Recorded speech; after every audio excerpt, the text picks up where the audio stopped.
BA भाग तृतीय में भारतीय समाज पुस्तक में हम हिंदू संस्कारों का अध्ययन कर रहे थे, जिसमें हमने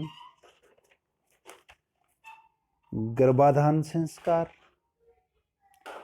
पुंसवन संस्कार, सीमंतोन्नयन पुरुष संस्कार, जातक्रम संस्कार, नामकरण संस्कार, निष्क्रमण संस्कार, अन्नप्राशन संस्कार, चूड़ाकरण संस्कार, कर्णछेदन संस्कार तथा विद्यारंभ संस्कार एवं उपनयन संस्कार का अध्ययन किया। आज हम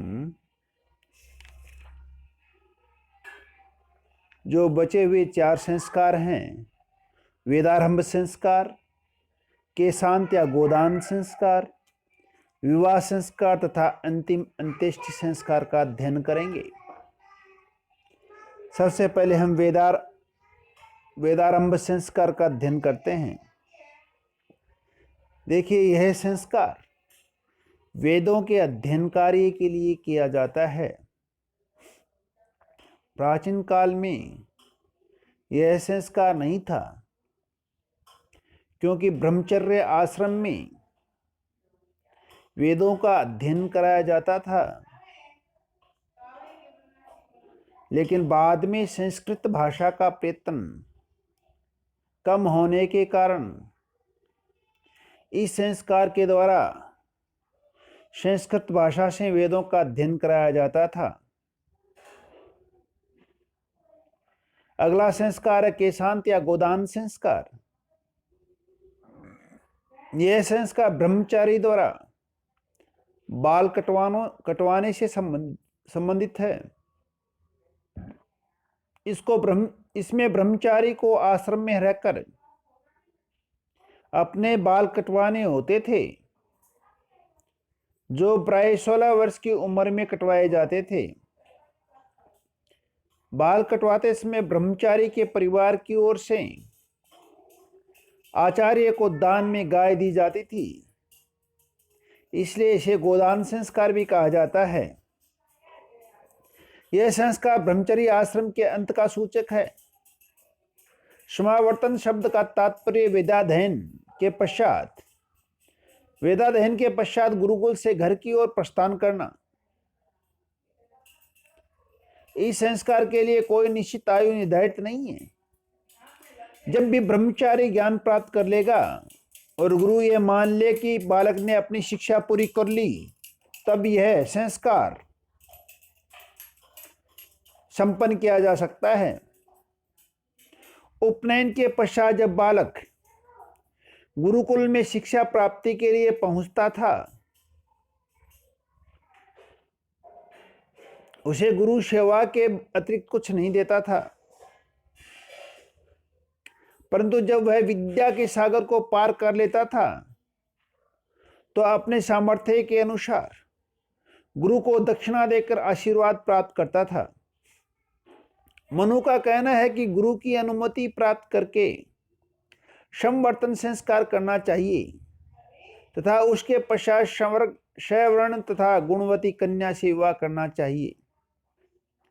मनु की इस बात से स्पष्ट होता है कि समावर्तन विवाह संस्कार का पूर्व द्वार है। इस संस्कार के लिए किसी शुभ दिन चुनकर विद्यार्थी गुरु के चरणों में नमन कर समिधाओं द्वारा वैदिक अग्नि को अंतिम आहुति प्रदान करता था। आहुति स्थल पर जल से भरे 8 कलश रखे रहते थे, जो इस बात के प्रतीक थे कि समस्त दिशाओं से ब्रह्मचारी पर यश तथा सम्मान की वर्षा हो रही है।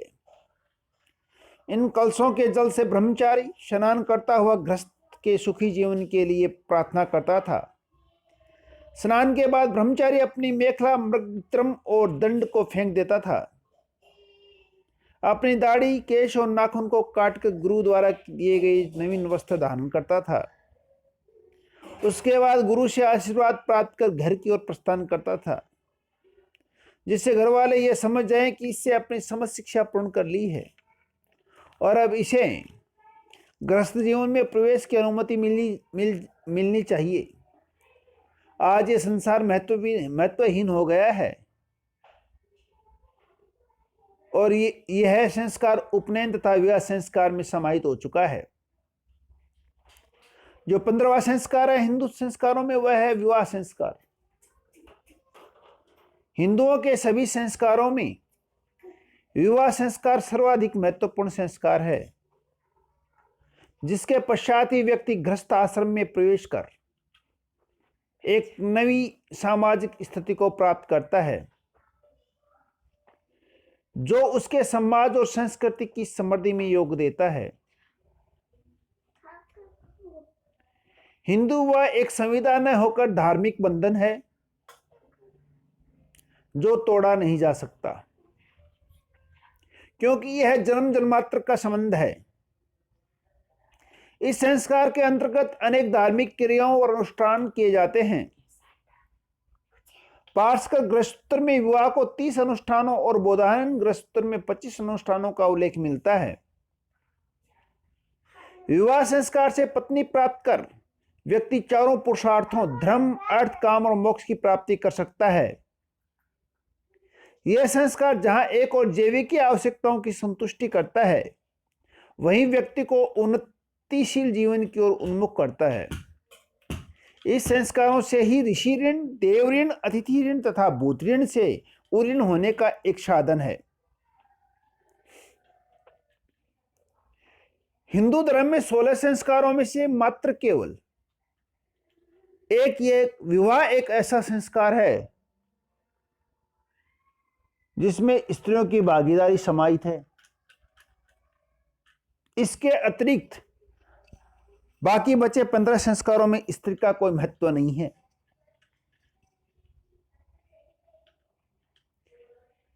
विवाह में पुरुष का स्त्री से विवाह करने का एक ही उद्देश्य है कि वह धर्म, अर्थ और काम के द्वारा मोक्ष की प्राप्ति कर सके। हिंदू धर्म का अंतिम जो संस्कार है वह है अंत्येष्टि संस्कार। यह संस्कार हिंदू जीवन का अंतिम संस्कार है। यह व्यक्ति की मृत्यु के पश्चात किया जाता है, अर्थात बाकी के लौकिक जीवन को पूर्ण समाप्ति का अंतिम संस्कार अंत्येष्टि है। हिंदू समाज में इसे धार्मिक रूप देकर आध्यात्मिक जीवन का अंग बताया है।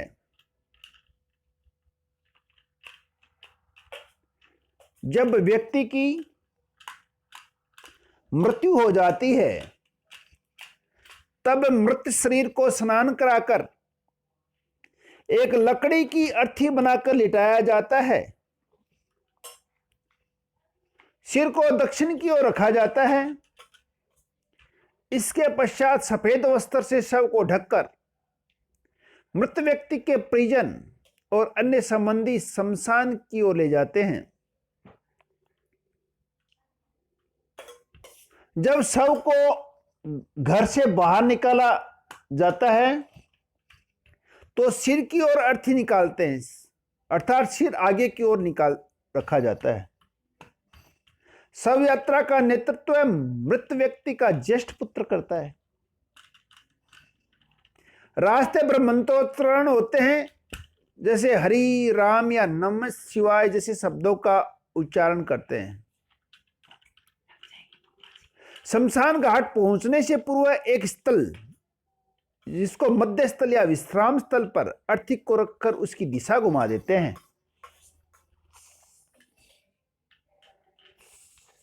इस समय पैरों को शमशान की ओर रखते हैं।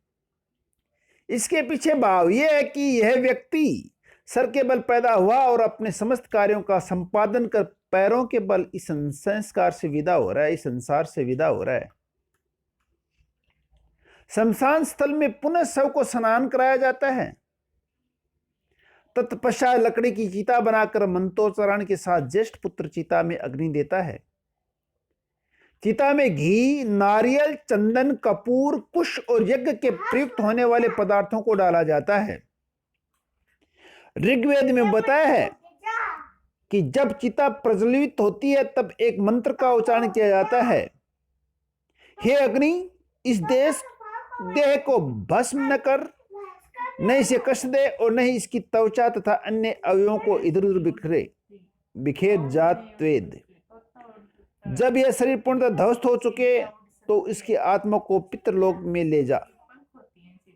इसके पश्चात शव के पंच तत्व में लीन हो जाने पर मृतक के सभी संबंधी स्नान कर लौट आते हैं। मृत्यु के तीसरे दिन मृतक की अस्थियों का संचय कर ले आते हैं और उसी दिन से 12 दिन तक शोक रखा जाता है। इन 12 दिनों में मृतक की सभी वस्तुएं एक एक करके दान में दी जाती हैं। मृतक के 12वें दिन मृत आत्मा की शांति के लिए पिंड दान किया जाता है और 12वें का भोज करते हैं। कई बार इन 12वें दिनों में मृतक की अस्थियों का विसर्जन पवित्र नदी में कर दिया जाता है और कई बार यह वर्ष में कभी भी किया जाता है। आत्मा की शांति के लिए तर्पण पिंडदान और प्रतिवर्ष श्राद्ध किया जाता है। यह संस्कार अवधि और कर्मकांडों की दृष्टि से सबसे लंबा संस्कार है।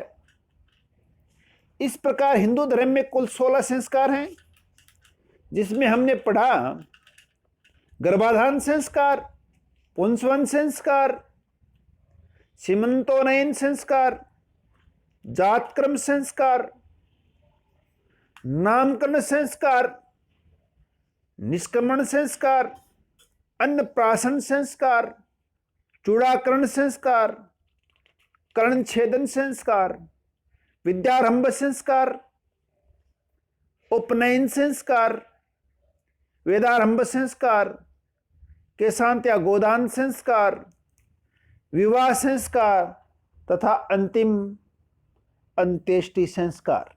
इस प्रकार हिंदू धर्म में 16 संस्कार पाए जाते हैं। धन्यवाद।